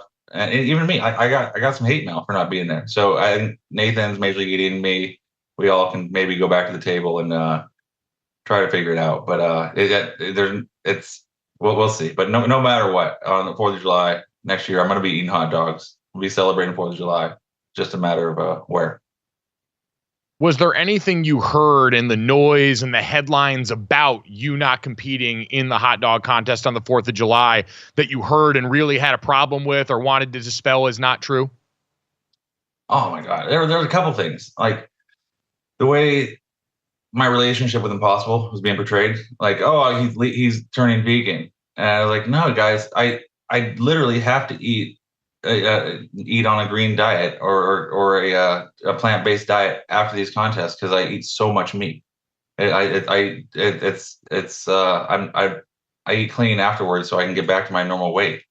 It's kind of ridiculous that they're against that. And I still love meat. The hot dogs I was eating on the 4th of July were all beef hot dogs. But it's I don't know. It is what it is. They put out some information that wasn't really accurate, but I still love that contest. Coney Island, Nathan's hot dogs, they still kick butt. I would work with them, eat them again, but dude, we just have to find a way to work together. Did you know it was a possibility that this might happen when you took the deal with Impossible, or did you think you'd be able to do both? I really thought that it wouldn't be an issue at all. Like it literally. So my contract with Major League Eating and Nathan's, it lists a bunch of companies I can't work with, and it lists these characteristics of companies that I can't work with, and by everybody's, even Nathan's, they said, yeah, they weren't on the list before, and their products don't really violate anything, but they're on the exclusion list now. And I was like, well, it's too late. You guys, there's nothing I can do now, and we can figure out something in the future. And regarding the Impossible hot dogs, it's just unfortunate that they drew a hard line on changing the rules of my agreement. So to be clear, though, and I think you said this in the middle of one of your answers, you would like to be back in that contest next year. You would like to find some way to come to an agreement with them. Oh yeah, absolutely. I'm trying. I'm willing to. Go to. I told George Shea, I'll go to New York. We can really sit down face to face, and we're not talk through the media, and figure it out. But the agreements they were sending, demanding a 4-year deal, and it was just and then the other issues with changing the agreement. It's we weren't making progress. So no progress there, but I think one of the things coming up that's really got a lot of people excited is what you've got going on September 2nd. You, Kobayashi, the Unfinished Beef special on Netflix that's launching there. So take me through in the timeline of all this going on in the summer. When were you approached about reigniting one of the fiercest rivalries in sports? Oh, dude. So it's been more than a year in the making. And that contest, dealing with Kobayashi, it's not easy. We're both competitors. We don't necessarily, we're not trying to make it easy on each other. So we figured it out. And Netflix, they've been amazing. They're going to put on a crazy show. Oh my God! It's going down September 2nd finally. And I haven't been this amped for a contest since I was 25 years old. I feel like a kid again, and I'm going to push myself so hard, and it's going to be hot dog eating poetry. I'd imagine you guys for so long had that rivalry, and we see in competition in sports all the time how much that draws out the best in people. Was it hard the years after you lost him without maybe having another true equal on the current Major League Eating circuit to go out there and push yourself as hard as you were going to push yourself for this? Yeah, it was so easy to get motivation when I was eating against him. I was able to every time I'd eat against him, we'd make a new record. It took years without him for me to find new motivation, and I needed to, but I eventually did. The fans now push me, and my relationship with people, and it's really one of my biggest motivators. And now I'm going back into this contest with Kobayashi, and I have more motivation than ever. I have more tools. He's not going against the same dog. This could end really, really badly for him. So you think your record of 76 hot dogs and buns in 10 minutes in the 4th of July contest, do you think that that's something in pace-wise you could approach for this contest? Ooh, all right. Now we're really getting into it. So this contest, we've agreed to some crazy rules. I can't believe I agreed to it, but this is what he wanted. It might have been a bad idea for me to agree to it, but he was demanding the contest with no dunking. It'd be a no dunking rule. So we're eating the hot dogs and buns as one. It's possible the numbers might be. It's definitely a little harder, but we should be able to get close to 4th of July numbers. It's going to be a little bit harder to beat them, especially we're using the same size buns and hot dogs. And but with me and Kobayashi, we're going to be pushing each other hard. And Netflix is going to do an amazing job making sure they're really good, fresh hot dogs, buns, so that they're no stale buns. They're going to go down quick. And so it's numbers will still be pretty high, but there's going to be a couple of rules, and I'm excited. I feel like I said, I feel like a kid again, having to relearn stuff, and I'm learning a new technique how to eat the buns without dunking. And it's babe, I'm excited. I was gonna say, you're getting me pumped up for this right now. We still got time to go. So Joey, fired up for that. Certainly looking forward to it. It's always fun watching you compete at the highest level here. It's also been great catching up with you here again. Joey Chestnut joining us on behalf of National Hot Dog Day with Pepsi. Joey, again, tell the people what they can do getting involved with you and what Pepsi has going on today. Oh yeah. Hot dogs taste better with Pepsi, and already on Instacart to celebrate National Hot Dog Day, there's some deals on Pepsi and some grilling items, and people should check it out. Awesome stuff. Joey, can't thank you enough as always, brother. Best of luck in September. I know we'll all be rooting for you over on this side to go ahead and get it done again. Hey, thank you, brother. The Glizzy Goliath himself, Joey Chestnut. And Dad, I know the term raw dogging has been brought into popular culture, talking about flights in a way that makes me deeply uncomfortable, but that's essentially what's going on here in this contest with him and Kobayashi. No dunking, so a bunch of dry dogs that'll be consumed on Netflix for this special. I'm surprised at that. I mean, I haven't seen that. We're so used to dunking of the bun in the water to make it go down a lot easier. I can't imagine the numbers are going to be near the records. Now, again, they'll be chugging the water after they get the bun, so it's just doing it a little differently. But while that sounds like it, maybe to people listening, no big deal, I would imagine it's a pretty big deal to change something he's been used to doing for a while. I mean, just think about the prospect of eating a hot dog without a beverage while you're out there in the summertime. If someone's around today on National Hot Dog Day, and now think about trying to do that 50 more times at minimum. It seems like a pretty daunting task. So Joey Chestnut, Kobayashi continuing to push the sport forward. Very excited to see that. And like he said, hopefully they get it worked out with Major League Eating by the time we get to the 4th of July next year. But Dad, as we turn the page in the calendar forward right now, we wave by the 4th of July and hello to the end of the month here, which means training camps are reporting. And Jesse, we've got the Houston Texans up to date, one of the teams playing in the Hall of Fame game. And so their rookies and vets all getting a chance to get out here and get going. Yeah, and the big news, of course, Stephon Diggs, the big addition for Houston. Here's Tank Dell. He was speaking with KPRC2 before camp on that new look receiver room. There's been a lot of talk about the talent in this wide receiver room. Is it the best wide receiver room in the NFL? To be determined. To be determined. We still got to go out there and put it on tape, put it on the field, show our fans, other fans, show everybody around the world that what we capable of. But you got to go put the work in and go out there and show them first. So. Okay, I love that. He was like, yeah, and then he was like, to be determined. He was about to just go in and be like, yeah, of course. And then he was like, well, actually, hold on a minute. Let me just stop Media myself training there. is kicked in. Let me make sure I don't make too big of a soundbite out here at this high school field. Right. The PR training is in the room with us. That's what that moment really told us. Kicks in really fast. But a lot of questions, because the expectations are so high for Stroud and company, right?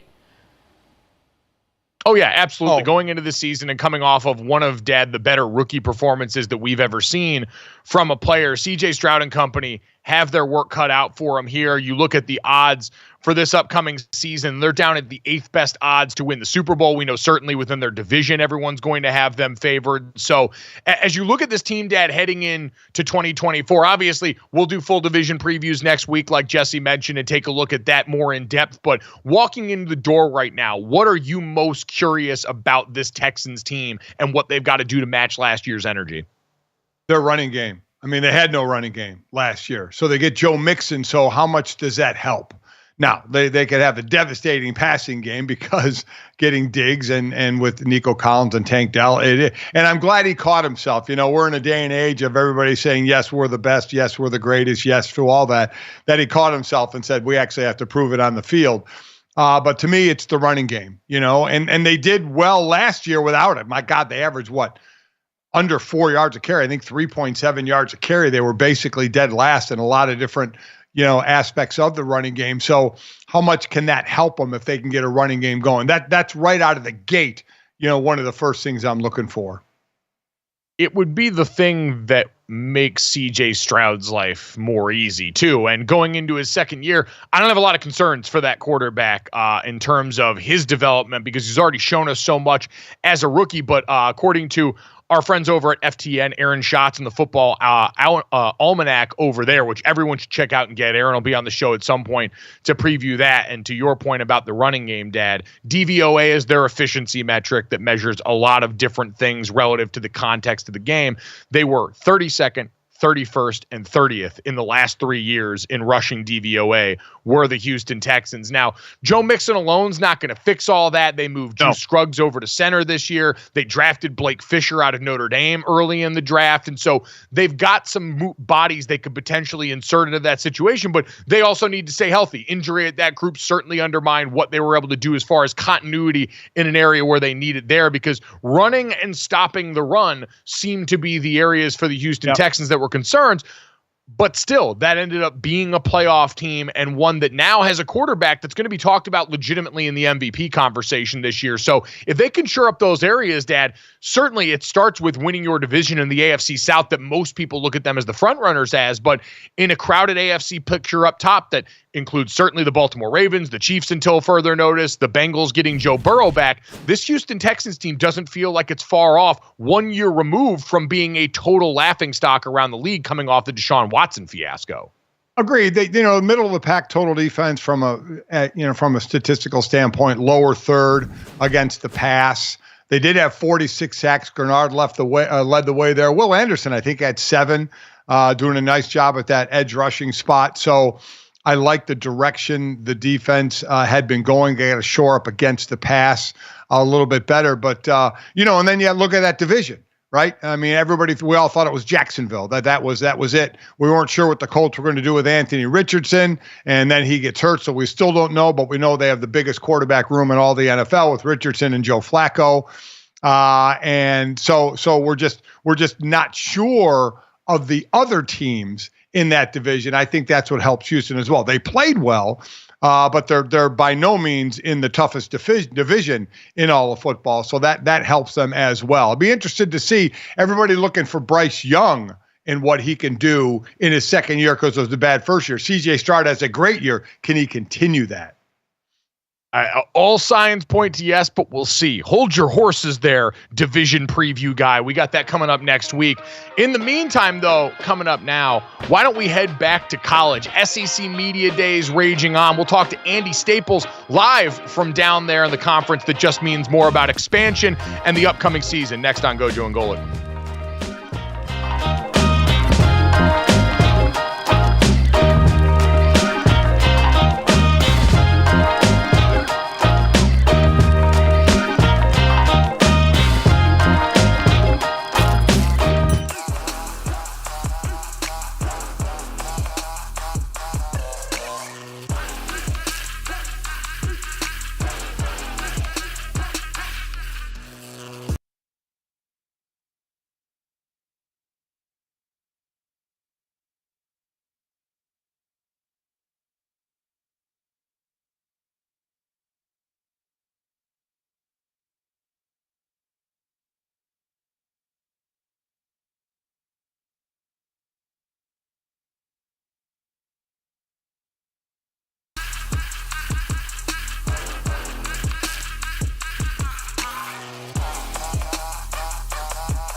All right, welcome back to GoJo and Golic. As the calendar presses on, we've talked about NFL training camps. Now it's time for college football media days. And the Southeastern Conference has been the center of college football for a while, and it only gets bigger this year. And so does our coverage. Delighted to welcome in Andy Staples, college football analyst over at On3. You can check out Andy Staples On3 wherever you get your podcasts as well. And as we're getting ready to talk about this incredibly important conference that could field a bunch of teams in the new 12-team playoff, my dad's sitting here disgusted because all Andy and I want to talk about are our dynasties on the EA Sports College Football 25 game. So how hard has it been to leave your team for these few days to go down to Dallas for this, Andy? I'm the best father in the world, apparently, because I left so my son could play the game in peace. Tired of smoking me, tired of watching me, because I had to play it for work. So I had to build that ULM dynasty. I said wherever General Booty transferred, that's the quarterback at Louisiana Monroe, wherever he transferred from Oklahoma this offseason was going to be my dynasty team. So year one, he throws for over 4,000 yards, and we go 1-11. And like I thought I had my finger on the pulse of the Sun Belt in real life. Nobody told me about the Arkansas State dominance of ULM. And so like I'm finally going to get a win. I'm at Arkansas State. I'm up, and they say, I'm playing the moments, and they're like, okay, you got to recover this onside kick. I recover the onside kick. They hit me. I fumble. They score 20 seconds later. I lose, and I have all these Arkansas State fans going, you didn't know about the streak? You can't beat us. You can't beat us in Jonesboro. I don't even know what to say. I don't know what to say to both of you. I have no idea what to even say or ask in this fantasy life you guys are living in right now. I don't know. Well, I talked to Josh Heupel about it, senior, and like his kid kicked his ass. Like Josh Heupel is Tennessee's coach and is playing as Tennessee, and he's losing, and his kid is making fun of his game management decisions. He gets paid like $9 million a year to coach Tennessee, and his kid is just killing him. I'd imagine I haven't checked, but I'd imagine somewhere there's a Vols message board poster that is very concerned about what that means and if that's a harbinger of things to come. So, Andy, why don't we let that be? Josh, a little too aggressive, shouldn't be going for all them onside kicks against his kid. The game management, especially the worst thing you could have come up in the preseason as we head into this. So let's use this as our onboard into the season. Andy, as you mentioned, you're down there at Media Day, getting to catch up with some of these guys. I'm curious, just from what you're hearing down there, what the biggest buzz has been outside of, we know, conference expansion. We'll talk about Oklahoma and Texas getting going, but what has jumped off the page to you in terms of what you've heard down there through the early goings of Media Days? It's just the expectation of who's going to make the playoff. The 12-team playoff has changed the dynamics, has changed the expectation level for different programs. And the thing is, there are probably 8 SEC programs who will come into this season thinking we should make the playoff. And the fact of the matter is, it's probably going to be 3 or 4, or if it's a great year for everybody, 5. But that means there's going to be a lot of really pissed off fan bases come November, come December. And it's interesting because that's how this league works. Like I did the count. I was on Feinbaum and I did the count in my head. I think there's 8 programs where the job description is one sentence: win the national championship. And they only give out one of those a year. So you can imagine how much angst that causes. So Georgia has been the talk of the top of that conference for a couple of years now. Who's the team that's maybe poised to overtake them in your mind?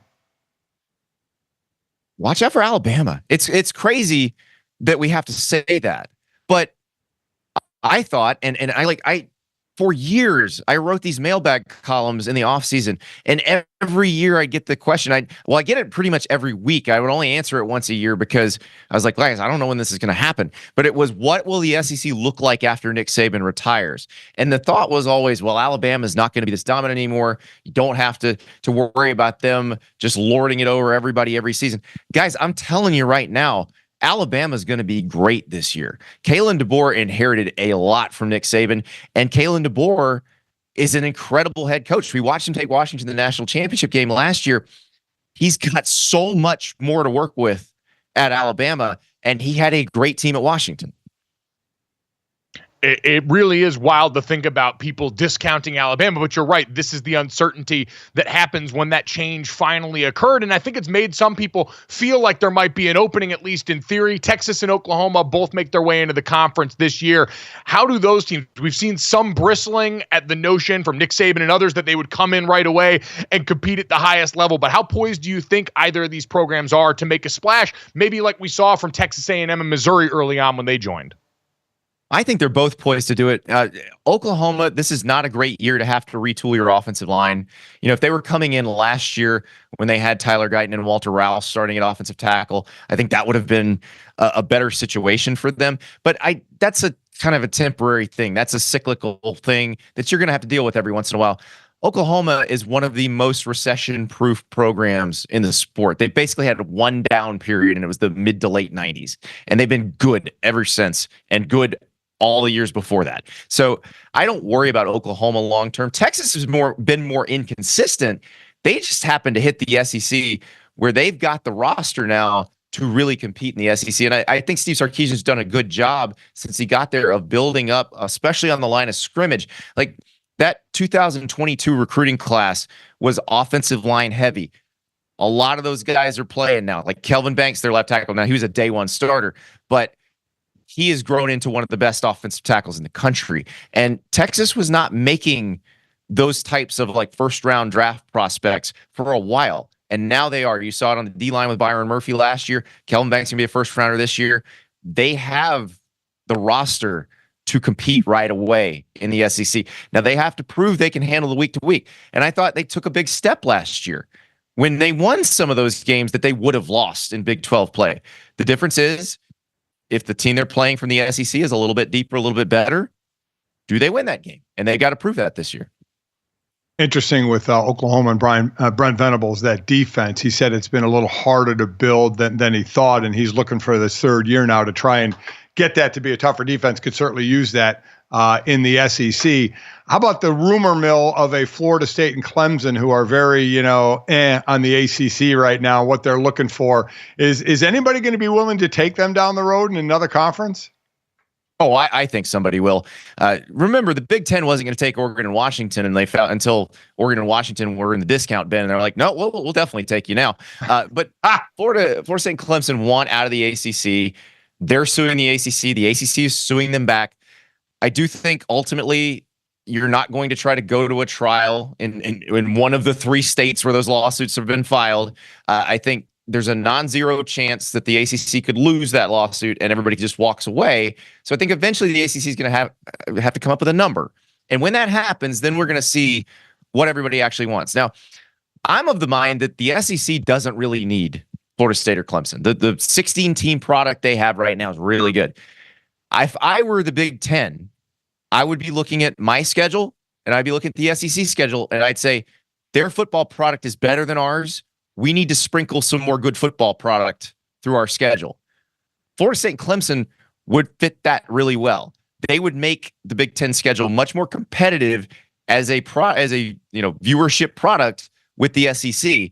So I do think if it comes to that, if there's a chance where Florida State and Clemson could buy their way out, I think the Big Ten would be crazy not to look at them. But now it's fascinating to me.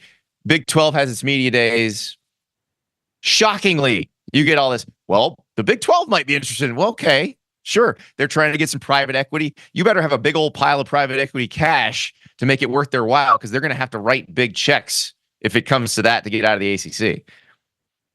There's no doubt about it. The Big 12 and Brett Yormark have made sure that they are in all these conversations. They're making a lot of noise over there to try and make sure they're one of the teams and conferences that stays afloat as the world of college football continues to change. Andy, always great catching up with you, man. Thanks so much for the time today. Hopefully get some barbecue on the way out of town there, man. Good luck with ULM and the rest of the season. Thank you, gentlemen. Awesome. Appreciate it, Andy. It is dead a year, no doubt, wrought with change. Coming up next. Yep. We'll get back to more topics in the NFL next.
Welcome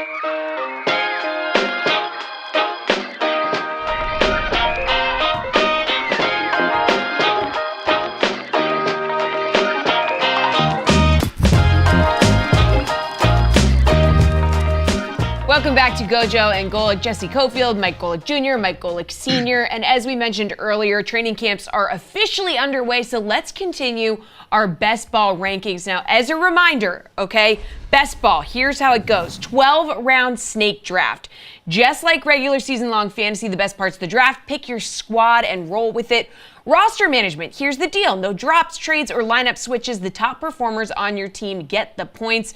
Duration, points rank up for as long as the contest lasts. So some are 4 weeks, others all season. So you decide on each tournament.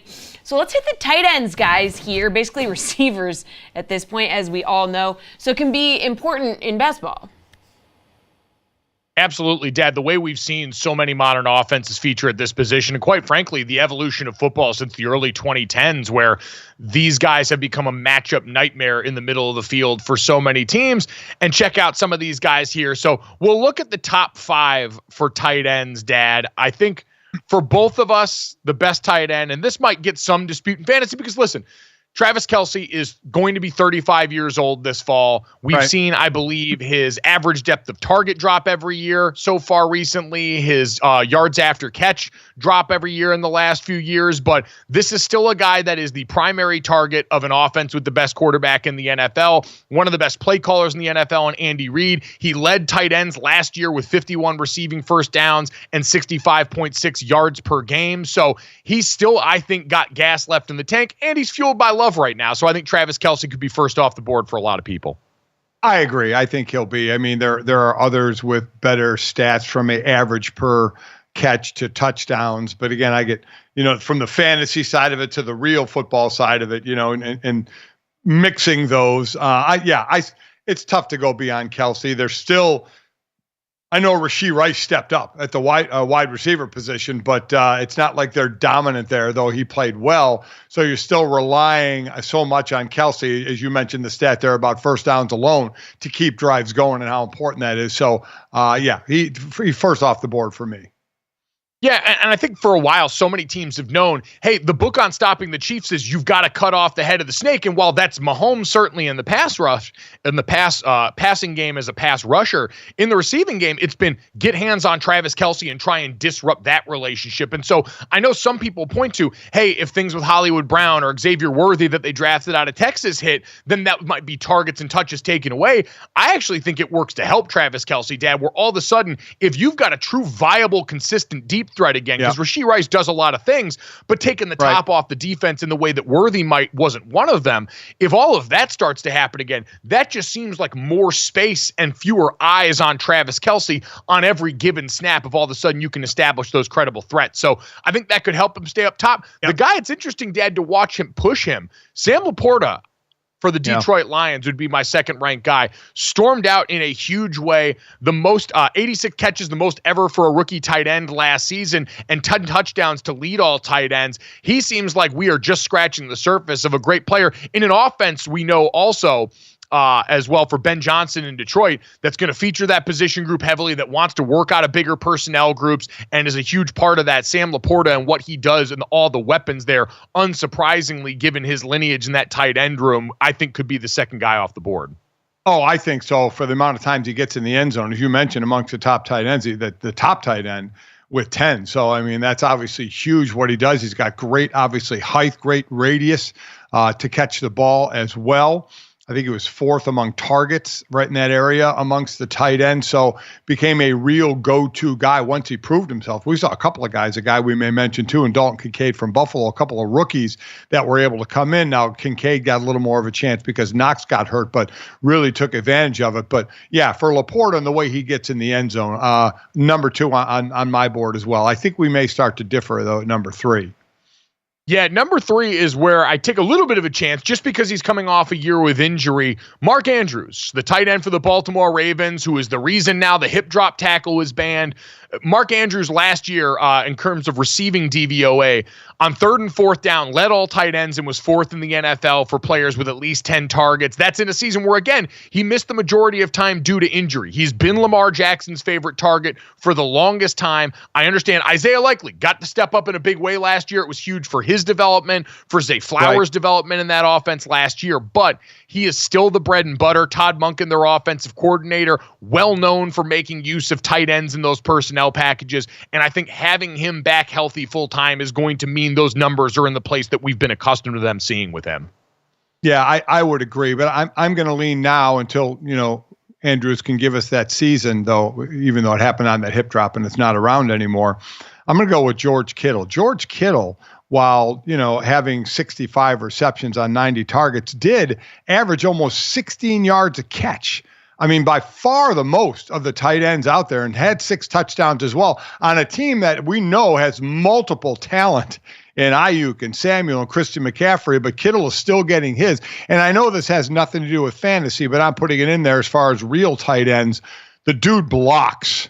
The dude is the best blocking tight end. As far as receiving tight ends, doing them both, receiving and blocking, that dude will get in your face and block. So I love that about him as well, but he gets the yards per catch. He gets in the end zone, so I'm going with him 3rd.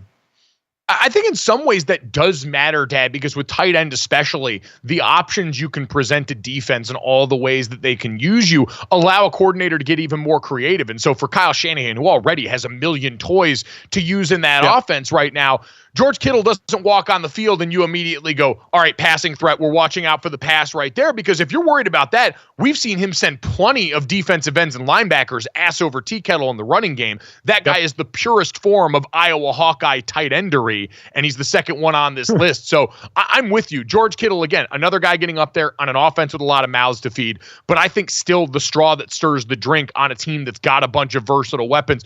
Christian McCaffrey might be the most potent of them right now overall, but I think George Kittle, again, because of that optionality and what he still affords you, especially as a guy who is vicious in the run after catch, absolutely deserving to be in this spot or higher on the list. Last one for me, Dad, and I know our friend Mina Kimes was super high on this guy. I actually had to go back and take more of a look because I didn't watch a ton of Cardinals football in real time last year.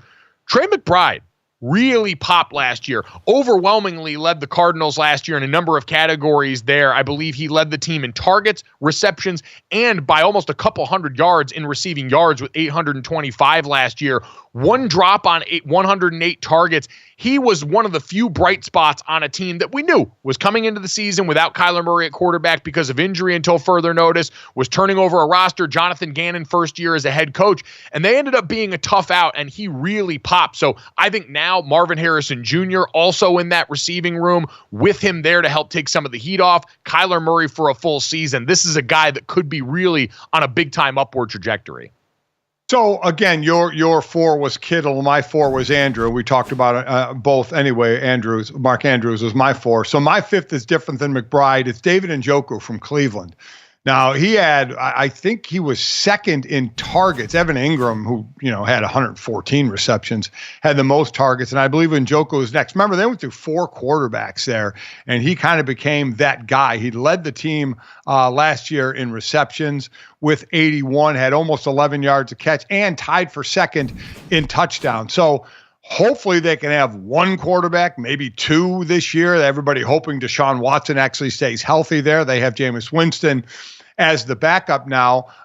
They have Amari Cooper, obviously, at receiver, and they pick up Jerry Jeudy trying to resurrect a career in Cleveland, but I still think he is that go-to guy, that safe guy. You always talk about the best friend for a quarterback can be a tight end that can bail you out, and Njoku is such an incredible athlete at the tight end position. So he gets the yards per catch. I think he was like third or so amongst the tight ends. And as I said, tied for 2nd in tight ends and touchdowns. So I love what he's doing. I think that can continue this year in Cleveland.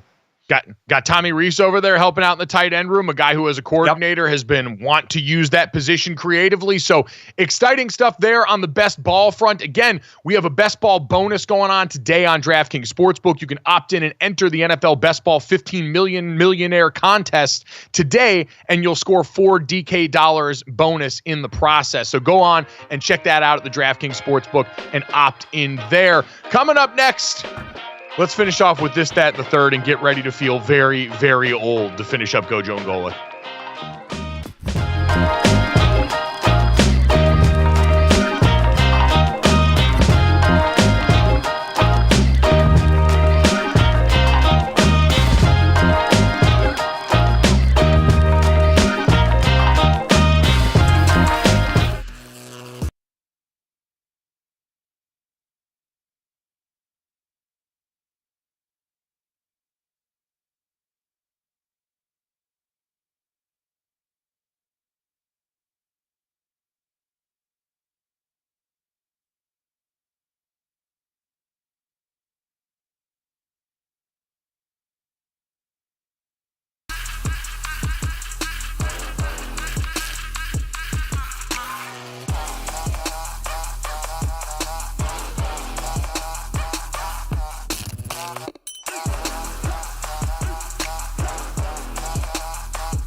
All right, time to finish off the show the way we always do. This, that, and the third. 3 quick stories to end your day. As always, make sure you download, subscribe, rate, review us, leave us a 5-star rating, and check us out live Monday through Friday from 8 to 10 a.m. Eastern on the DraftKings Network, our YouTube channel, Samsung TV Plus, Roku, all those great places. And if you miss us there, best of GoJo and Golic, noon to 1 p.m. Eastern, wherever you hear VSiN on the radio. And if you miss us there or any of our great guests, thank you to Joey Chestnut, 16-time Nathan's Famous hot dog eating champion, for joining us today, as well as Andy Staples from On3 covering college football, joining us from SEC Media Day. You can catch both those interviews wherever you get our podcast, as well as on here on YouTube as soon as we get done with the show today. Guys, let's start with this. Talked off the top of the show about a baseball take that made me feel very old. It did not make me feel nearly as old as the news that we got yesterday in day 3 of the Major League Baseball draft, where we saw the Boston Red Sox use their pick in the 19th round to select D'Angelo Ortiz, the son of Hall of Famer David Ortiz. Saw Big Papi running around the dugouts the other day, interviewing players, and now gets to watch his son get drafted by the Red Sox. Came on the same day, by the way, the Los Angeles Angels drafted Lucas Ramirez, the son of Manny Ramirez, in the draft as well. So, Dad, I know you get this a lot more now covering sports and have for a while, but this is starting to humble me as we get to this age. Oh, listen, when I was seeing, guys that I played with, their kids coming up and playing as well, it starts to make you feel old. Now it's happening to you. So imagine how bad it is for me. But I mean, how exciting. I mean, that it has to be for these families and these dads that played and see the sons come up along. You know, I went through it with you guys as well. It's just proud moments that you have to see your kids, in this case, your sons, you know, living out their dreams. It's a cool thing. I mean, it's a very cool thing. And then always interesting to see how they're going to do. Obviously, the biggest one now is LeBron and Bronny, with what LeBron's meant to this game, and Bronny playing in the G League now and going to be on the team with his dad. We'll see how much they actually play together. But I just think it's a cool thing. It's an inevitable thing that has been happening now, obviously, for a while, but it really kind of age shames all of us into thinking, God, are we getting old? I saw a lot of stuff on the internet being like, all right, now you have to bring the same energy for this that everybody's bringing to the Bronny LeBron conversation. I was like, I think it's a little different, but. Yeah, I'd say it's a little bit different. For the star power changes, you know, how hard you bring something to the table. No doubt about it. Yeah, and I mean, I think just the scarcity, like, it hits a little bit different on the third day of the Major League Baseball draft and a pick in the 19th round for people to muster that kind of gusto. Plus, any LeBron versation is always going to be a little bit more potent than the rest. I'm sorry, I simply couldn't help myself. Jesse, let's get to that and get to a little bit of conversation about playing etiquette. Yeah, plane etiquette takes another L, as there was an emergency situation where there's smoke filling a cabin. There's smoke coming out of something. So you have to deplane, right? And they're yelling, everybody get off the plane. The flight attendants are ushering people off. And people are just stopping and reaching in the overhead, grabbing their bags, trying to get out, meander on their way. Guys, this is shocking here. Now, you might make the argument maybe some of these people knew it was just a laptop, blah, blah, blah. Facts are this. You know, flight attendants are saying, we got to get off this plane. There's smoke filling the cabin, and everyone's just taking their time, grabbing their bags. I probably would have gotten to the point where I started shoving people. You got to shove people out of the way in this situation, especially if you got your kids with you. Like, I'm just taking people down on my way out. Oh, man. I was going to say, that's probably like getting between a mother bear and their cubs at that point, where if you really want to get because it's also, you're fighting in a phone booth here, Dad. I think that's the other thing we also always have to recognize about an airplane is, much like an Oklahoma drill, it exists in a confined space. And so if you're going to go out here and be the agitator, you got to understand you are not in the high ground. You are not in an advantageous situation. So look up for cauliflower ear, proceed accordingly if you see any of that. But besides it, I'm with you. Hands could be the answer here. Yeah, I mean, listen, this is a situation when you know what people are thinking. They're like, if I leave my stuff on here, I'm going to have to wait to come back and get it. If I can have it with me, that means I can just go about my business or whatever I need to do. You're probably taking that self-inventory of what do I have in there in case I don't get it back? What am I losing? But the bottom line is, in an emergency situation, you got to get the hell off the plane. And this happens hopefully not as much as some of the other things that aggravate us. Probably the most aggravating thing to me, I know, Mike, you're a big seat back guy. If somebody puts their seat back on me, I'm not real happy about it, but it's their seat, so, you know, I live with it. The worst thing to me is the line cutters getting off the plane instead of following the rows, unless you, and sometimes they'll say, if the plane's late, the flight attendant will say, hey, if someone's got a connection, and if you tell me, if you're behind me and say, man, I got to, because we were doing that the other day. I knew I was going to miss my connection, so I waited. Someone's like, I got 15 minutes. I'm like, go. You know, if you tell me, people are going to move. But if you just, I'll never forget, the worst was some lady, you know, jump line, and I'm like, are you kidding me? You know, and she started giving me this attitude, you know, and then to top it off, when she got off the plane, she ended up waiting for her bag, which was checked. It's always them. I looked off and I laughed at her. I said, you had to get in front of us so you could stand here and wait. And I just laughed and mocked her and walked away. But I'll get up and block these people if I see anybody try. That, to me, on the plane is one of the biggest aggravations of those that think that their time is more important, unless you really need to go, that you should get off in front of everybody in the rows in front of you.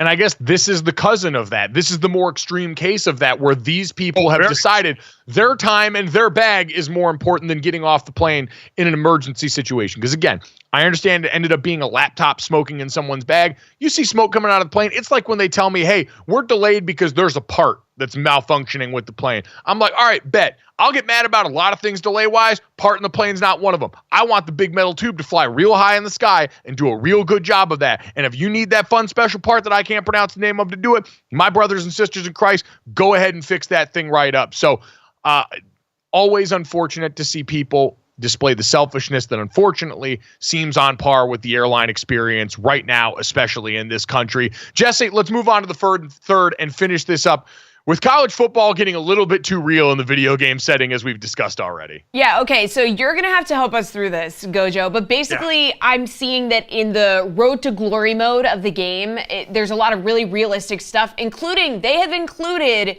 text messages, realistic text messages that might come through. So it tasks players with making decisions involving their social life.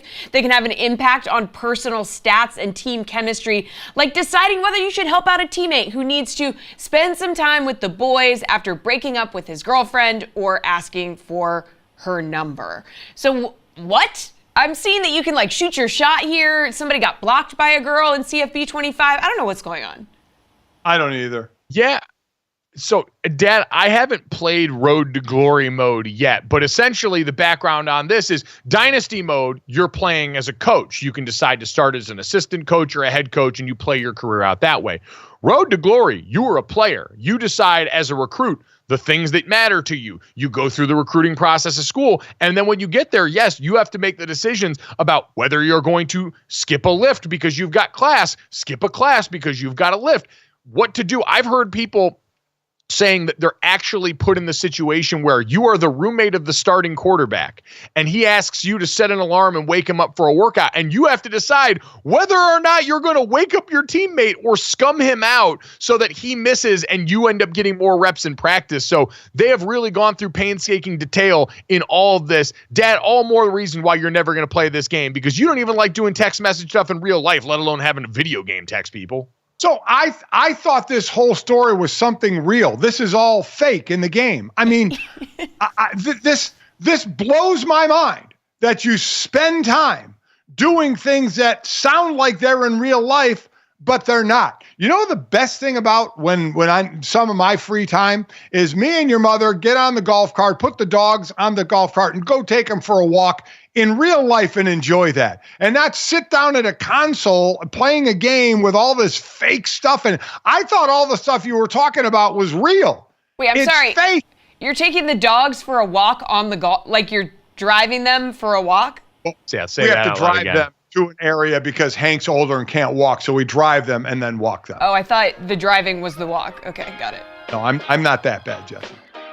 I mean, it's just, you know, it's nice to know that some people lack game in real life and in the video game text message streets there. Our show, not one of them. Make sure you download, subscribe, rate, review us, leave us a 5-star rating for a 5-star show. Thanks so much. We'll talk to you tomorrow.